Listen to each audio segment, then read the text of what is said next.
Hello दोस्तों, जय श्रीमन नारायण, राधे राधे। कैसे हैं आप लोग? आशा करते हैं कि अच्छे होंगे। तो आज हमारा जो गीता का अध्याय है वो सांख्य योग है, और जिसको भगवान श्री कृष्ण ने अर्जुन को बताया। ये गीता का पूरा सार है और इसमें 72 श्लोक हैं। यहाँ युद्ध के मैदान में हताश अर्जुन को भगवान श्री कृष्ण द्वारा दिए गए उपदेश और शिक्षाएं इस 72 श्लोकों में इसका पूरा सार है।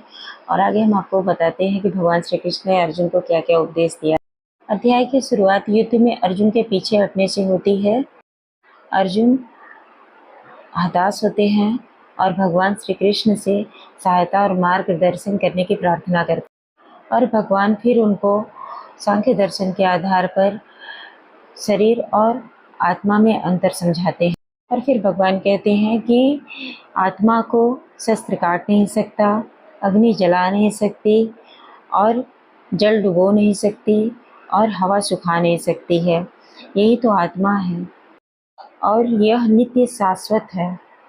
भगवान कहते हैं कि जिस प्रकार मनुष्य पुराने वस्त्रों को त्याग कर नए वस्त्र धारण करता है, ठीक आत्मा भी पुराने शरीर, जर्जर शरीर और वृद्धावस्था को प्राप्त शरीर को त्याग कर नए शरीर को धारण करती है। और भगवान ये भी कहते हैं वृद्धावस्था, और ये वृद्धावस्था जो होती है बहुत कष्टदायक होती है। तो शरीर में जगह जगह पीड़ाएं होती हैं, दर्द होते हैं, तो आत्मा छटपटाती है इस जर्जर शरीर से निकलने के लिए, और ये चाहती है कि इस शरीर को हम त्याग कर किसी नए शरीर को हम धारण करें। तो जैसे हमारे वस्त्र फट जाते हैं, पुराने हो जाते हैं, हम उनको फेंक देते हैं, ठीक उसी तरह आत्मा भी इस जर्जर शरीर से निकल के नए शरीर को धारण करने के लिए छटपटाती है, और नए शरीर में जाने के लिए उत्सुक मतलब बहुत प्रसन्न होती है। तो इसलिए भगवान कहते हैं कि नाशवान शरीर का शोक नहीं करना चाहिए। भगवान अर्जुन को उनके कर्तव्य का बोध कराते हुए कहते हैं कि एक क्षत्रिय के लिए धर्म युद्ध से बढ़कर कोई कल्याणकारी मार्ग नहीं है। यदि युद्ध में मारे गए तो स्वर्ग मिलेगा, विजयी हुए तो पृथ्वी का राज्य भोगने को मिलेगा। यदि तुम युद्ध से भागोगे तो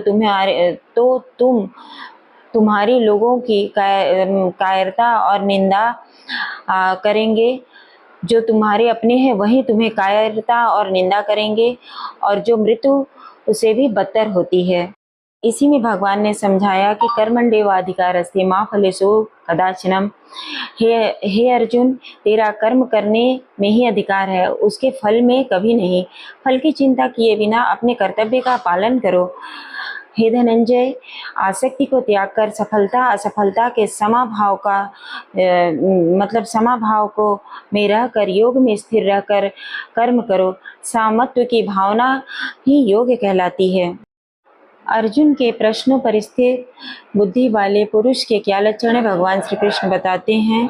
जो मनुष्य मन की समस्त कामनाओं को त्याग देता है और अपनी आत्मा में ही संतुष्ट रहता है, वह स्थिर बुद्धि वाला कहलाता है। जो दुख से विचलित नहीं होता और सुख की इच्छा नहीं रखता, जो राग, भय और क्रोध से मुक्त होता है। अध्याय के अंत में भगवान बतलाते हैं कि विषयों के यानी भौतिक सुखों का चिंता करने से ही मनुष्य में आसक्ति पैदा होती है। आसक्ति से चिंता जन्म लेता है काम से क्रोध उत्पन्न होता है, और क्रोध से मोह उत्पन्न होता है। बुद्धि का नाश होता है, जिससे मनुष्य का पतन होता है।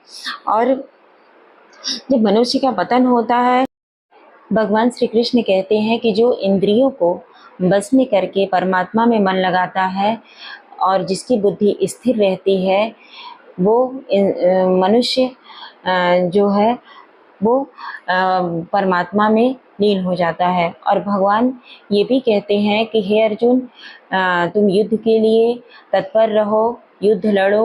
और फिर भगवान कृष्ण समझाते हैं अर्जुन को कि ये जो तुम्हारे अपने दिख रहे हैं, ये राजा पहले भी थे और ये भीष्म पितामह भी पहले थे। ये जो तुम्हारे सामने खड़े हैं, इन्होंने पता नहीं कितने जन्म ले चुके होंगे।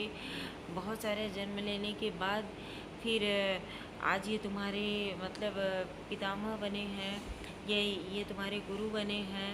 ऐसा भगवान कृष्ण कहते हैं अर्जुन से कि मतलब इनके ऊपर तुम बाण उठा सकते हो, और ये मनुष्य मतलब जो ये मनुष्य हैं ये बहुत कई बार जन्म ले चुके होंगे, तुम नहीं थे, या उससे पहले भी तुमसे पहले भी जन्म ले चुके होंगे, तो तुम्हारा इनसे क्या संबंध हो सकता है। आत्मा तो अजर अमर है। सरल भाषा में हम आपको समझाते हैं, इसलिए थोड़ा सा चूक हो जाए तो क्षमा करें, क्योंकि सरल भाषा में समझाने पे थोड़ा वो होता है। फिर भगवान कृष्ण कहते हैं कि जब तुम नहीं थे, भीष्म पितामह नहीं थे, तभी मैं था, क्योंकि तो भगवान है, वो तो अगर हम नहीं भी रहेंगे तो भी वो रहेंगे। हाँ, वो नश्वर है, मतलब वो कभी नहीं मिटते हैं। भगवान थोड़ी ना कभी मिटते हैं, मिटते तो हम इंसान हैं। ये हमारा स्थूल शरीर मिटता है, और हमारी आत्मा तो कभी मिटती नहीं है। बस वो वस्त्रों की तरह नए वस्त्र नया शरीर धारण करती है। और जो अच्छे कर्म करते हैं, जो अपने कर्तव्य से मतलब मुंह नहीं मोड़ते हैं, और उसमें भगवान कृष्ण समझाते हैं कि अर्जुन, ये तुम्हारा कर्तव्य है, इसे मुंह मत मोड़ो, नहीं तो कल को तुम्हारी बुराई होगी।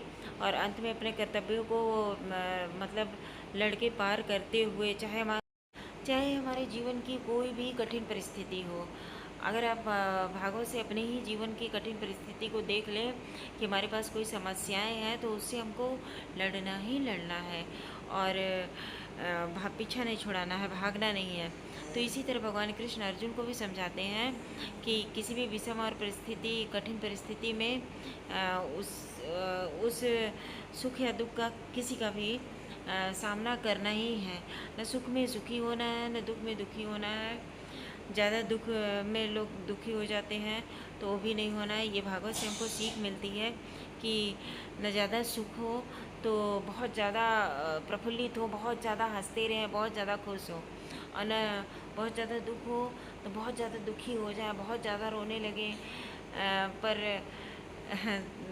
ये सीख तो मिलती है भागवत से, लेकिन हम हर मनुष्य कहीं ना कहीं भूल जाते हैं कि हम मतलब जब अपने ऊपर कोई दुख या सुख पड़ता है तो हम भूल जाते हैं, सुख में सुखी हो जाते हैं और दुख में दुखी हो जाते हैं, ऐसा होता है।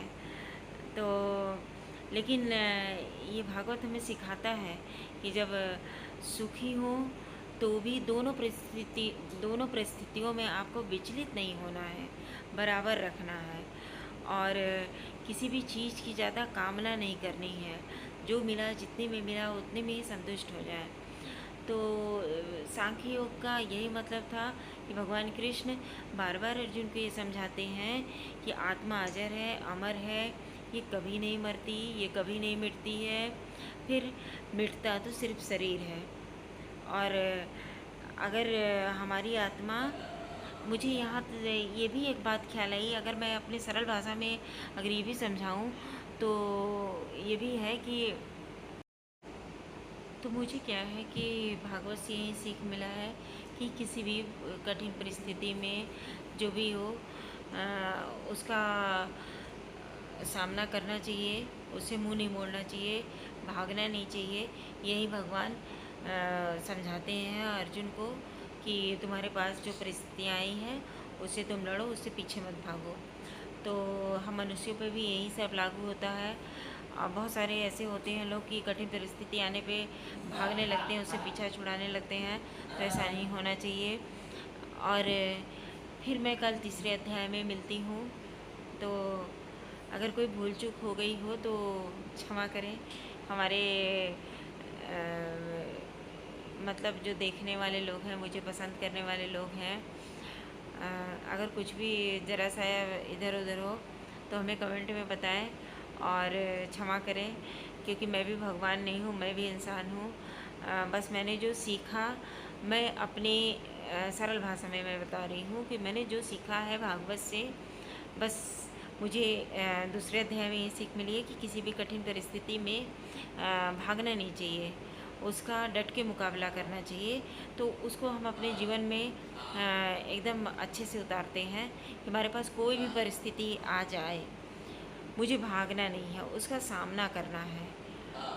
तो सीताराम, जय श्री राम, नारायण।